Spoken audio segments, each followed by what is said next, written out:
இவருக்கு 24 வயசு இருக்கு, நல்ல ஜாப் இருக்கு, பில்ஸ்லாம் பே பண்றாரு, ஹார்ட் ஒர்க் பண்றாரு. ஆனா சேவிங்ஸ்னு எடுத்தீங்கன்னா ஆல்மோஸ்ட் ஜீரோ அப்படின்னு அவரே தான் சொல்றாரு.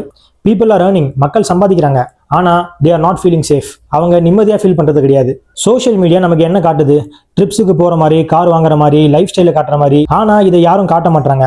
அவங்களோட கடன், அவங்களோட ஸ்ட்ரெஸ், அவங்க எத்தனை நாள் தூங்காம வேலை செஞ்சிருக்காங்க. இதனால என்ன ஆகும் தெரியுமா? நம்ம எல்லாரும் ரிச்சா இருக்கிற பிம்பத்தை சேஸ் பண்ண ஆரம்பிக்கிறோம். சேஸ் பண்றது தப்பு இல்லை, ஆனா ஸ்டேபிள் லைஃப் பில்ட் பண்ணாம நீங்க சேஸ் பண்ணீங்கன்னா அது நிறைய கஷ்டங்களை கொடுக்கும். ஒரு கொஸ்டின் உங்களை நீங்களே கேளுங்க, நான் இம்ப்ரெஸ் பண்றேனா இல்ல நான் பில்ட் பண்றேனா?